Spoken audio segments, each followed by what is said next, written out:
Greetings from First Baptist Church of Beaumont. My name is Dr. Chris Moody, and I just want to talk to those of you that are watching this that are pastors or lay leaders in the Golden Triangle area and give you a couple of reasons why we at First Baptist, one of the main lead churches for the Build Glass Crusade weekend, why we are involved on the level that we're at. Here's why we believe in this ministry and this huge opportunity. We call it, around here at First Baptist Beaumont, we call it a high dive event. Because evangelism is at the heart of a church, yet so few people will go and invest themselves in evangelism. One of the things that we see in our culture in America is people do not want to leave the comfort zone.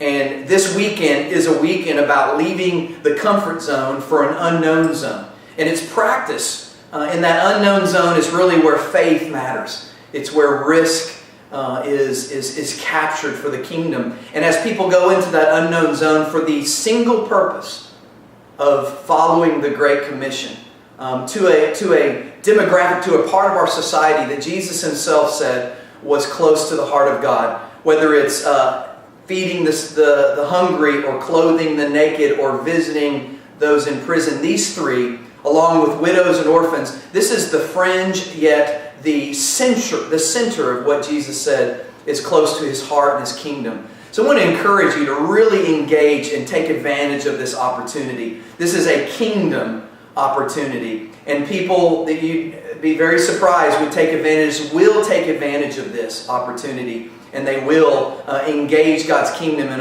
a profound way for themselves as they see themselves a part of that kingdom. I want to encourage you not just to pray, not just to give money, but send people. But discipleship-wise, for me, I'll just tell you a quick story of one man I've been discipling one-on-two, him and one of his friends. We've been working together. I've been teaching them how to share their faith. And he shared his faith once with a friend of his over lunch. But getting past the hurdle of that one friend, he wasn't able to lead him to the Lord. He had the conversation, but his relationship with that man was where it stopped. But when he went to this Champions for Life weekend, he came back. He had led 3 people to Christ in one weekend. And as I said, the stakes were high. The tension was there. It was a lot of cards that were stacked up. And when he did that, though, he started sharing his faith. As believers should. He started sharing his faith, but it was the discipleship of me encouraging him to go to the Champions for Life weekend, him going, getting out of that comfort zone into that unknown zone. And then when he came back, something I wasn't able to accomplish in any other way in my discipleship of him, he was then willing and able to share with, now, as it's been about 6 months, he's shared his faith with about 4 of his friends. And that's discipleship.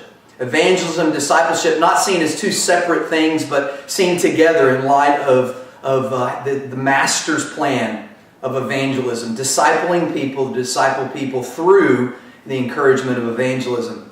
So as I think back about why we were involved in past years, why I would encourage your church to get involved, you as a person to get involved, it would be for evangelism, mobilization, and for discipleship in its most basic way, seeing people get addicted and encouraged to share their faith with their friends through a high dive experience. And I guarantee you, your people will never be the same. I know our church has been changed by this opportunity, and I believe you as an individual and your church as a corporate group will benefit not just by giving your money, not just by giving your prayers, but by giving your time. And I encourage you, Pastor, if you're a pastor listening to this, do not let your church just give. Make sure you send some leaders. And if you're discipling some people, I encourage you to go with them. Grab them by the arm and go with them. That's what I did. And I was blessed, and the kingdom of God was advanced. God bless you in your decision of how to apply this opportunity. God bless.